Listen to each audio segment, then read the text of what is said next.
Students आइए सीखते हैं कि एलिमेंट्री ट्रांसफॉर्मेशन से हम किसी भी मैट्रिक्स का इन्वर्स कैसे निकालते हैं। ये टॉपिक मैंने स्किप कराया था। स्किप कराने की वजह ये थी कि अगर हम डिटर्मिनेंट पहले कर लेते हैं तो एलिमेंट्री ट्रांसफॉर्मेशन से इन्वर्स निकालना बहुत आसान हो जाता है, क्योंकि जो डिटर्मिनेंट की प्रॉपर्टीज़ थी वही यहाँ पर यूज होनी है। अब ये करने से पहले हम एक चीज़ हम ध्यान दें, अगर सपोज A इंटू बी कोई दो मैट्रिसेज है, इनका प्रोडक्ट आ रहा है आई, ये कब पॉसिबल है? When A is the inverse of B and B equal to A inverse. ये जब भी पॉसिबल है when A and B are inverse of each other. Okay, अब हम ऊपर बात करते हैं।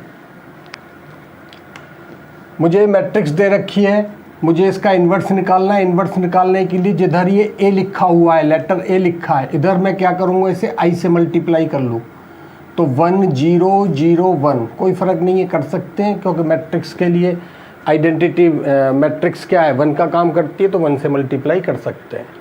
अब इसका जो प्रोसेस है, हम इधर हमें I चाहिए, इसके अकॉर्डिंग हमें क्या चाहिए, इधर I चाहिए, इसे हमें I बनाना है। ऐसा करने पे क्या होगा, जो भी ये चेंज होगी फिर हमें क्या मिल जाएगा, बी ए इक्वल टू आई, तो देन बी क्या हो जाएगा, फिर ए का इन्वर्स हो जाना है। तो इसे आई अब कैसे बनाएंगे, अब वो सीखते हैं हम। जब भी 2x2 की मैट्रिक्स है, मैक्सिमम 4 स्टेप हमें यूज करने चाहिए, 4 से ज़्यादा हमें नहीं यूज करना। 3x3 की है तो मैक्सिमम 6 स्टेप्स यूज होने चाहिए। फर्स्ट स्टेप में हम क्या करेंगे, आइडेंटिटी बनाने के लिए मैं इसे 1 बनाऊंगा, फर्स्ट स्टेप। सेकंड स्टेप में इसे 0 कर लेंगे, 2 स्टेप हो चुके हैं। थर्ड स्टेप में इसे 1 बनाएंगे, 3, और फोर्थ स्टेप में इसे 0 कर लेंगे। तो देखते हैं कैसे करते हैं। मैं एलिमेंट्री रो ट्रांसफॉर्मेशन यूज कर रहा हूँ, तो स्टेप फर्स्ट मुझे ये 1 बनाना है, प्लस माइनस करके इस 1 की हेल्प से। अगर प्लस माइनस करके हो रहा है तो ज़्यादा अच्छी बात है, अदरवाइज हम डिवाइड करके भी कर सकते हैं। तो मैं इसे 1 बनाने के लिए मैं यहाँ पे अप्लाई कर रहा हूँ R1 change to R1 minus R2। जब ये 1 2 में से माइनस होगा तो 1 हो जाएगा। ध्यान देना है कि जो भी प्रॉपर्टी लग रही है दोनों तरफ लगेगी। 1 माइनस 0 1, 0 माइनस 1 माइनस 1, इसमें कोई चेंज नहीं है। A is equal to 2 minus 1 1 and 3 minus 5 minus 2 1 5, no change. पहला स्टेप हो चुका है, ये 1 हमें मिल गया। अब क्या करना है, हमें इसे 0 करना है। इसे 0 करने के लिए again R2 change to R2 minus R1। This implies 1 minus 1। अच्छी बात होगी कि जिसमें चेंज नहीं हो रहा है उसे हम पहले लिख लें। R1 में तो यहाँ चेंज है नहीं है, तो हमने R1 को लिख लिया। अब हम R2 में से R1 माइनस करेंगे, 1 0 minus 1 minus 1 and 1 minus 1 minus minus plus 2 हो गया। 1 minus 1 0 and 5 minus minus plus 7। 2 step हो चुके हैं। अब हम थर्ड स्टेप की बात करेंगे। थर्ड स्टेप में हमें क्या करना है, इसे 1 बनाना है। इसे 1 बनाने के लिए डिवाइड कर देंगे हम 7 से। अगर सपोज या प्लस माइनस हम यूज करते हैं, इससे अगर मैं बनाने की कोशिश करता हूँ तो क्या होगा, ये वाली 0 हमारी ख़त्म हो जाएगी। इस 0 की जगह कोई नंबर आ जाएगा, तो 0 हमें लानी थी।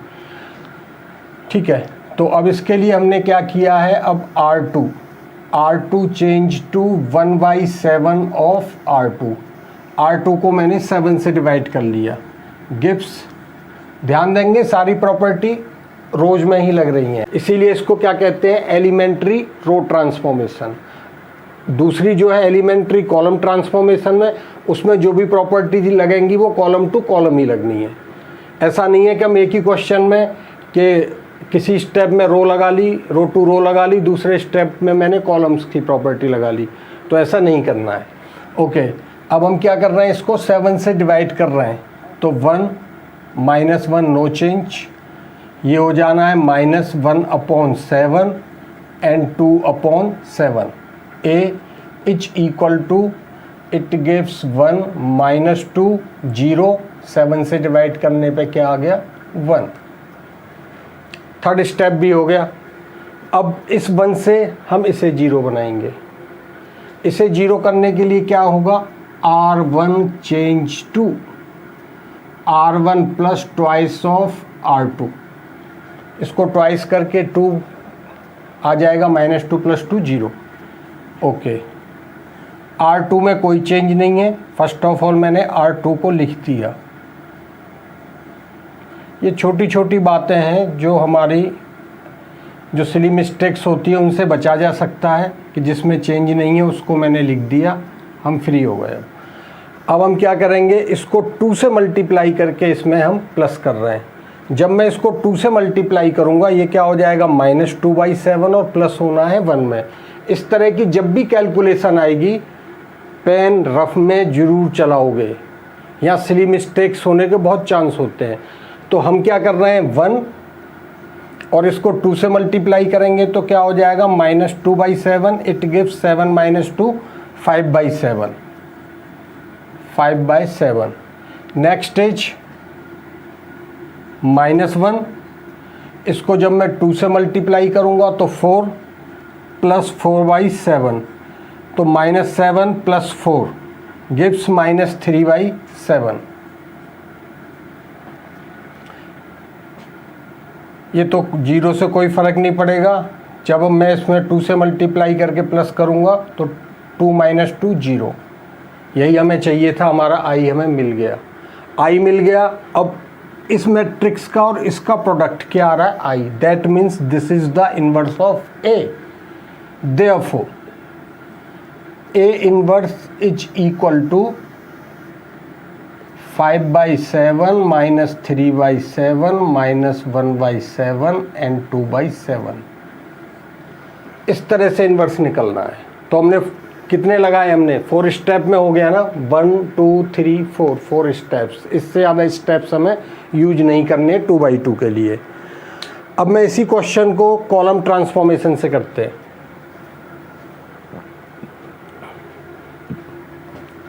अब रो और कॉलम ट्रांसफॉर्मेशन से जब भी हम कर रहे हैं हमें एक और बात ध्यान देनी है। जब मैं रो टू रो अप्लाई कर रहा हूँ तो हमने आई को मल्टीप्लाई करेंगे लेफ्ट में इधर ए के साथ, और जब कॉलम टू कॉलम करेंगे तो उसके लिए हम क्या लिखेंगे, ए इंटू आई 1 0 0 1।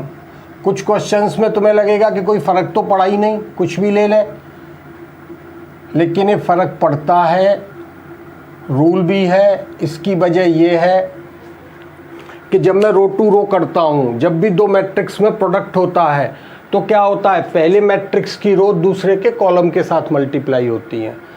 अगर रो वाली प्रॉपर्टी लग रही है तो रो वाली जो हमारी मैट्रिक्स है वो किधर होनी चाहिए थी, लेफ्ट में होनी चाहिए, पहले होनी चाहिए। और जब कॉलम टू कॉलम प्रॉपर्टी लगती हैं तो फिर क्या होनी चाहिए, ये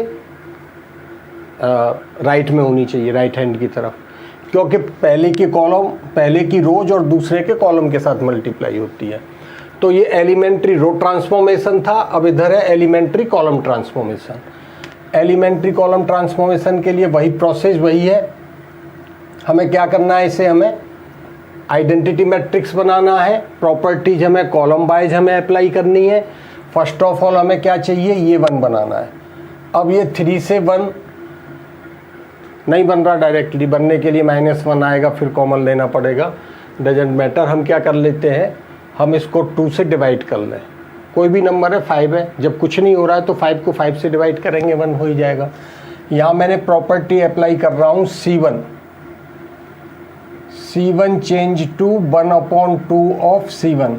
इसको मैंने 2 से डिवाइड कर लिया, गिव्स A। 2 से डिवाइड करने पे 1/2, 0 का 0 रहेगा and no change in C2। It gives 1, 1/2, 3 and 5। अब ये 1 हो गया। अब इससे हम क्या करेंगे, इसे 0 करेंगे। जब रो टू रो जब हम प्रॉपर्टी लगा रहे होते हैं तो इसे 1 बना के कॉलम के एलिमेंट्स को 0 करते हैं। जब कॉलम टू कॉलम लग रही होती तो इसे 1 बना के इस रोज के एलिमेंट को 0 करेंगे। इसे 0 करने के लिए C1 को 3 से मल्टीप्लाई करके माइनस करना पड़ेगा। तो क्या प्रॉपर्टी लगी, C2 change to C2 minus thrice of C1 gives A। तो यहाँ क्या हो रहा है, C1 में कोई चेंज नहीं है, 1/2 0 इच इक्वल टू 1 एंड 1/2। इसको मैंने लिख लिया। अब हम क्या कर रहे हैं, इसको 3 से मल्टीप्लाई करके इसमें से माइनस कर रहे हैं। जब मैं 3 से मल्टीप्लाई करूंगा 3/2, 0 माइनस 3/2 गिव्स माइनस 3/2। ओके, और 0 से मल्टीप्लाई होने पे नो चेंज, 1 का 1 ही रहेगा। यहाँ मैंने 3 से मल्टीप्लाई किया तो 1 3 जा 3, 3 में से 3 माइनस हो के 0। जब मैं इसे 3 से मल्टीप्लाई करूँगा, फिर से चाहें तो रब वर्क हम यूज कर लें, 5 minus 3/2 gives 10 minus 3 7/2। This is 7/2। Next step, ये 0 हो गया, 2 स्टेप यूज हो गए। अब हमें क्या करेंगे, हम इससे 1 बनाएंगे। इसे 1 बनाने के लिए क्या करना पड़ेगा, हमें इसको 2/7 से मल्टीप्लाई करना है C2 को। तो then C2 change to 2/7 of C2 gives A, no change in C1। जब मैं इसे 2/7 से मल्टीप्लाई करूंगा तो ये क्या हो जाएगा, -3/7।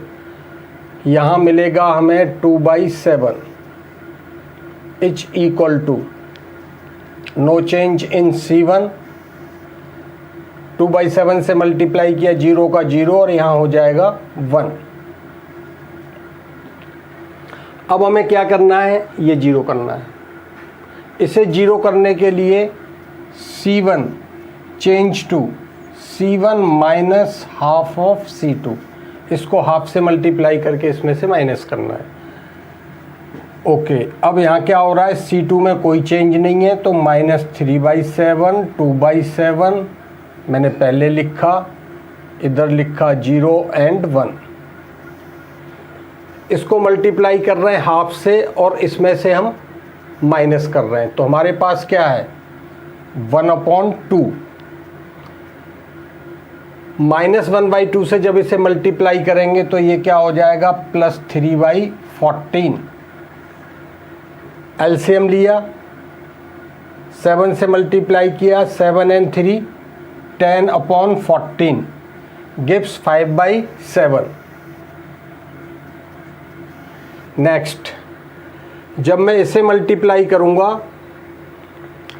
1/2 से, तो 1/2 से मल्टीप्लाई करने पे ये क्या हो जाएगा, 1/7। यहाँ मिलेगा हमें -1/7।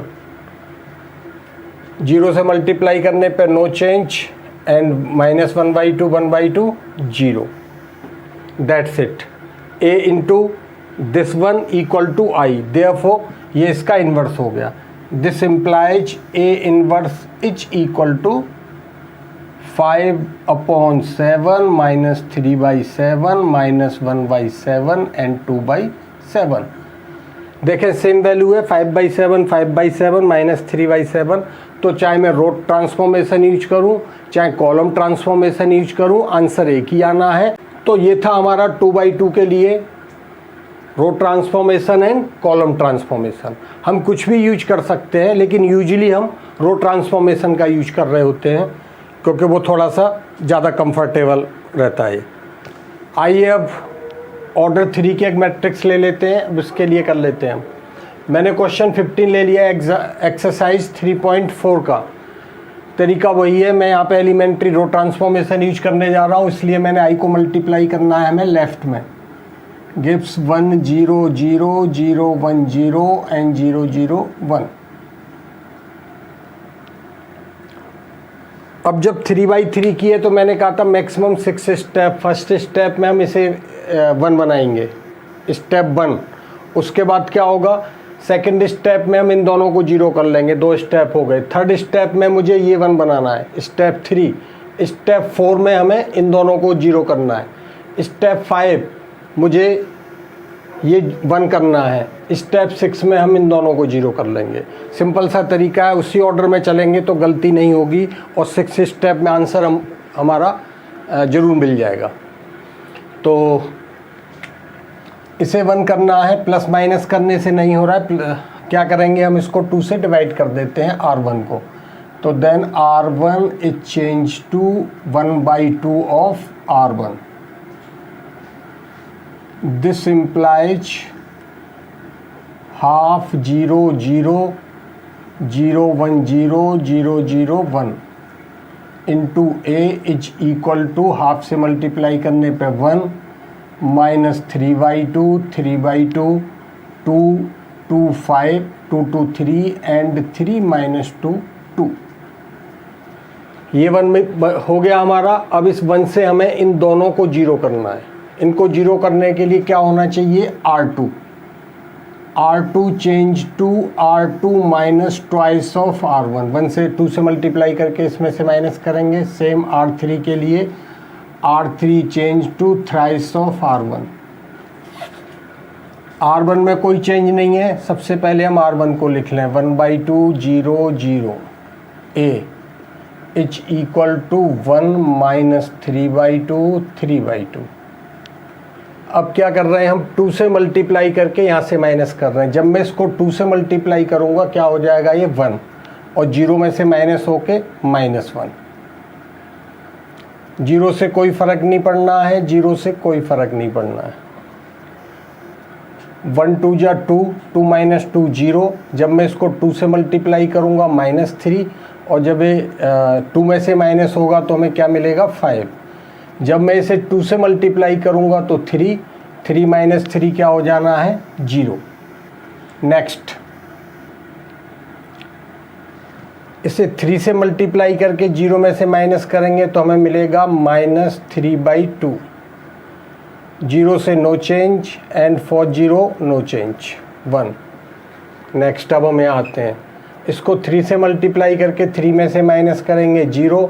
3 से मल्टीप्लाई करेंगे तो क्या मिलेगा हमें, -9/2। पहले से कौन है, -2। अब जो मैं बार बार कह रहा हूँ कि रफ वर्क जरूर कर लो, तो हमारे पास है -2 और इसको मल्टीप्लाई कर रहे हैं हम -3 से। जब मैं इसे -3 से मल्टीप्लाई करूँगा क्या मिलेगा हमें, 9/2। It gives -4 5/2 and for this one 2 minus 9/2, 2 2 जा 4 gives -5/2। That's it। 2 स्टेप हमारे हो चुके हैं। 3rd स्टेप में हमें क्या करना है, तो यहाँ पे नेक्स्ट स्टेप क्या होना चाहिए, अब ये 1 बनाना है हमें। इसे 1 करने के लिए क्या करना पड़ेगा, R2 को 5 से डिवाइड करना पड़ेगा। We are applying R2 change to 1/5 of R2 gives 1/2 0 0 A is equal to 1 minus 3/2 3/2।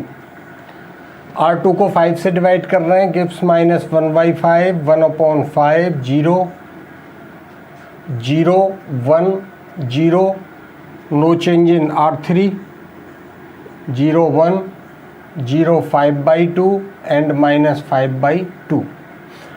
Next step क्या होना चाहिए, ये हमें 1 मिल गया। अब हमें इन दोनों को 0 करना है। इन्हें 0 करने के लिए R1 change to R1 plus 3/2 of R2। इसको 3/2 से मल्टीप्लाई करके प्लस करना पड़ेगा और R3 को 5/2 से मल्टीप्लाई करके माइनस करना पड़ेगा। And R3 change to R3 minus 5/2 of R2 implies R1 में कोई चेंज नहीं है। पहले मैंने R1 को लिखा 1 -1/5 1/5 0। A is equal to no change in R2 0 1 0। आइए प्रॉपर्टी अप्लाई करते हैं। तो R1 के साथ क्या हो रहा है, R1 में R2 को मल्टीप्लाई, R1 में हमारे पास है 1/2, इसको मल्टीप्लाई कर रहे हैं हम 3/2 से। तो 3/2 से करने पे क्या हो जाएगा, -3/10। एलसीएम लेंगे 5 - 3 2/5। यहाँ में मिलना है 2/5। Next is 0। इसे हम मल्टीप्लाई करेंगे 3/2 से, तो 3/2 से मल्टीप्लाई करने पे ये क्या हो जाना है हमारा 3/10। 0 के लिए नो चेंज। इधर आ जाते हैं, 0 के लिए नो चेंज। 3/2 से मल्टीप्लाई करके जब हम प्लस करेंगे 0 हो जाएगा। 0 के लिए नो चेंज, 3/2 रिमेन्स अनचेंज्ड। यहाँ हमारे पास है -3/2। इसको मल्टीप्लाई कर रहे हैं हम -5/2 से। जब मैं इसे -5/2 से मल्टीप्लाई करूँगा तो यहाँ पे क्या बचेगा हमारे पास +1/2। यहाँ क्या आ गया -1। It gives -1। नेक्स्ट,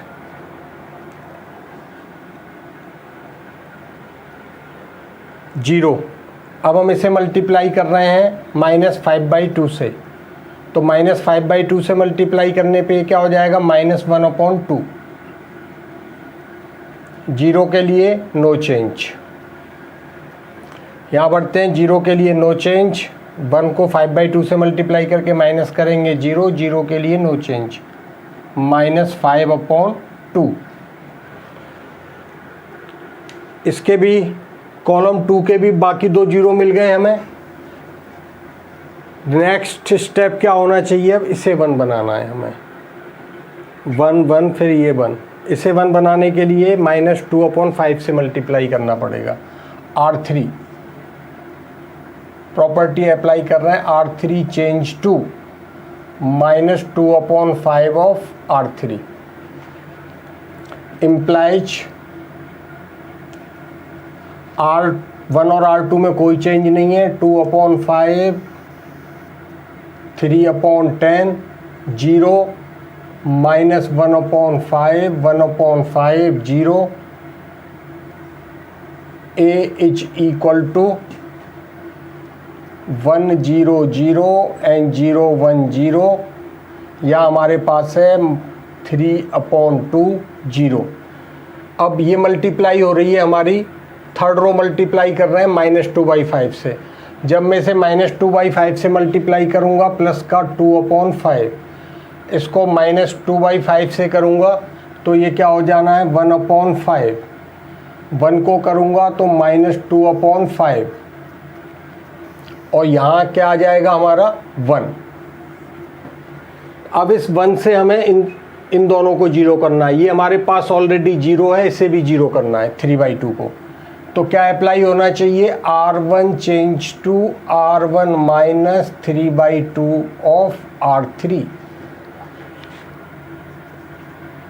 R2 और R3 में कोई चेंज नहीं है, मैंने ये लिख लिया -1/5 1/5 0 and 2/5 1/5 -2/5 into A is equal to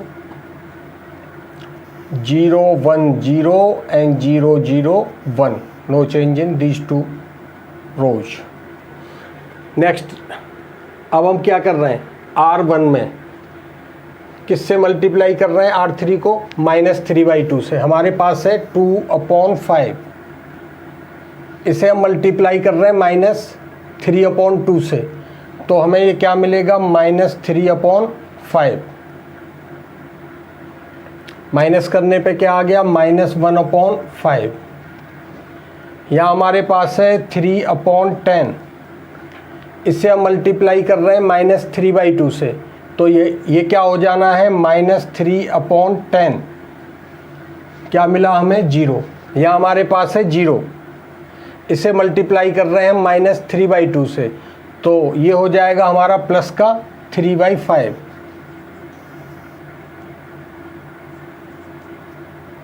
1 0 और ये 1 से multiply 3/2 -3/2 0। That's it. This into this I के इक्वल हो गया, तो A inverse is equal to this one. -1/5 0 3/5 -1/5 1/5 0 and 2/5 1/5 -2/5। Elementary transformation में हमें बहुत ही केयरफुल रहने की ज़रूरत है। मैं जब भी मैं कहता हूँ बार बार कि हमें जहाँ पे भी इस तरह की कैलकुलेशन है तो रफ में यूज करें। मैं भी खुद रफ में यूज कर रहा हूँ, तो नहीं तो होगा क्या कि जरा सी सिली मिस्टेक यहाँ किसी एक स्टेप में हो गई है तो सारी मेहनतें बेकार चली जाएगी। तो इस चीज़ का ध्यान देना है। एक और क्वेश्चन लिया है मैंने इन्वर्स निकालने के लिए, एलिमेंट्री रो ट्रांसफॉर्मेशन यूज कर रहा हूँ। इसके लिए हमने लेफ्ट हैंड में मल्टीप्लाई कर 0 0 0 1 0 एंड 0 0 1। आइए शुरू करते हैं। फर्स्ट ऑफ ऑल हमें इसे 1 करना है। 1 करने के लिए हम माइनस करके हो रहा है तो यही बेटर है। तो R1 change to R1 minus R2, it gives 1 minus 0 1 0 minus 1 minus 1 0 minus 0 0 into A is equal to, यहाँ आ गया 2 minus 1 1 5 minus 2 3 and 1 plus 1 2। No change 0 0 1 1 2 minus 1 and 3 9 6। Next step क्या होना चाहिए? अब इन दोनों को जीरो करना है। इसे जीरो करने के लिए हमने क्या किया? R2 change to R2 minus R1। इसे जीरो बनाने के लिए R3 change to R3 minus thrice of R1। No change in R1, 1 minus 1 0, A is equal to 1 3 2। R2 में से R1 माइनस किया, -1 2 0 0 2 माइनस 3 -1 एंड गिव्स -3। 3 से मल्टीप्लाई करके minus कर रहे हैं। 1 3 जा 3 -3 और ये हो जाना है +3। No change. यहाँ जब कर रहे हैं 1 3 जा 3 0, 3 3 जा 9 माइनस होके 0 और 2 3 जा 6 माइनस होके 0। इसलिए मैं ये क्वेश्चन करा रहा था। यहाँ पे क्या आया? थर्ड रो हमारी 0 आ गए, सारे एलिमेंट 0 आ गए। डिटर्मिनेंट वैल्यू क्या होती है? 0 होगी। उस केस में इन्वर्स हमारा एग्जिस्ट नहीं कर रहा था, जो हम एडजॉइंट वाले मेथड से निकालते थे। तो सेम यहाँ पे भी अगर किसी मैट्रिक्स की कोई भी पूरी रो या एक पूरा कॉलम 0 हो जाए तो इन्वर्स डज नॉट एग्जिस्ट या अनेबल टू फाइंड कह के हमें छोड़ना पड़ेगा। ये मैट्रिक्स हमारी इन्वर्टेबल नहीं है, हमें यहीं छोड़ देना है। जब हम एलिमेंट्री रो ट्रांसफॉर्मेशन करेंगे तो कोई पूरी रो 0 आ जाएगी। जब हम एलिमेंट्री कॉलम ट्रांसफॉर्मेशन करेंगे तो कोई कॉलम 0 आ जाएगा। तो बस इतना सा ही टॉपिक था, ये छोटा सा टॉपिक था, कोई बड़ी बात नहीं है। लेकिन इसको करने से पहले डिटर्मिनेंट की प्रॉपर्टीज को पहले हम वो वाले क्वेश्चन कर लें तो ये हमें बहुत आसान हो जाता। अगर उससे पहले हम करेंगे तो थोड़ा सा हमें टेढ़ा लगेगा, अजीब सा लगेगा। चलो मिलते हैं नई क्लास में नए टॉपिक के साथ।